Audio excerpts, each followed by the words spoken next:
So as I told you in the last part, there was a typo which I have fixed now. So this should be t going to n dash t, which was nt, the last part of today's lecture. So the summary is t going to n dash t, this function is a random function. This random function is non-decreasing and it's a step function.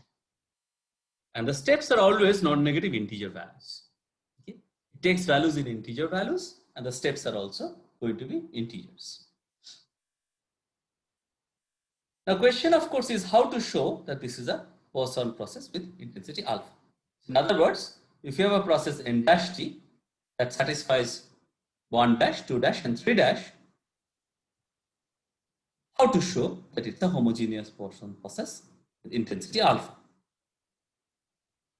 The answer in one sentence is we need to come up with arrival times, so-called arrival times, or equivalently inter-arrival times. If you have inter-arrival times, then you can always have arrival times as well, such that n dash t counts the number of arrivals, quote unquote arrivals, I should say, in the time interval 0 to t.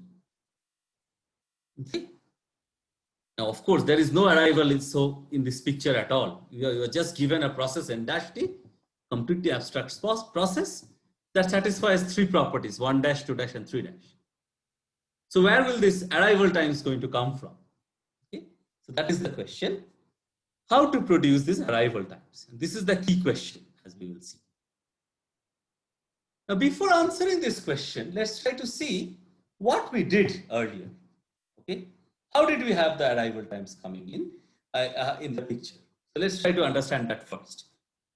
Previously, we didn't start with the process. We started with actually inter-arrival times, which are IID exponential alpha.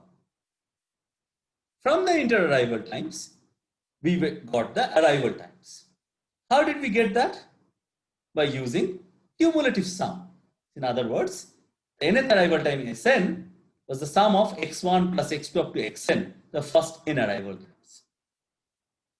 Then once we had the arrival times, we got the homogeneous Poisson process.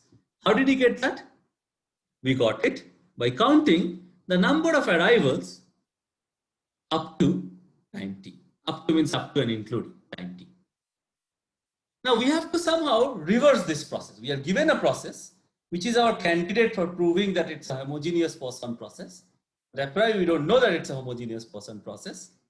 So therefore, we have to somehow produce this inter-arrival times, or it's enough to produce these arrival times as well, because reversing the procedure there is very easy.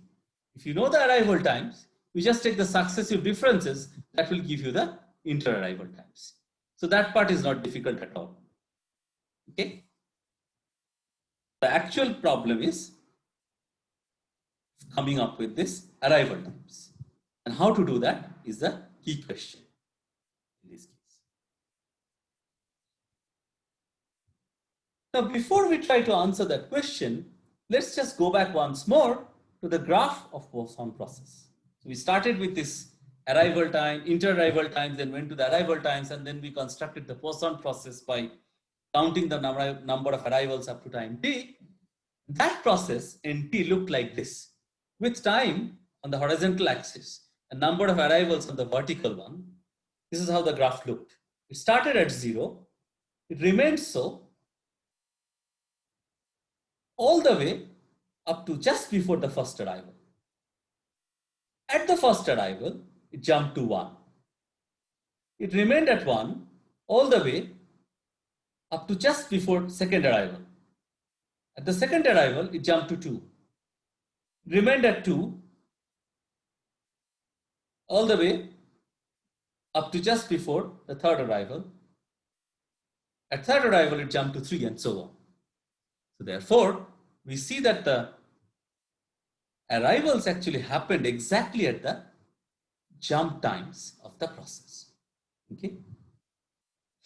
So in other words, in a different way of putting it would be, say the second arrival. The second arrival happened exactly when the process hit the point 2. Okay, the arrival process hit the point 2. Okay. In other words, second arrival occurs exactly when the process becomes 2 for the first time, and so on. So this is this picture that shows you it remains at 2 for this entire interval, but first time it becomes 2 is the point when the second arrival happens. So therefore, we now have a prescription of defining the so-called arrival times, quote-unquote arrival times. Namely, to reverse this procedure on this part by looking at the first time the process becomes n.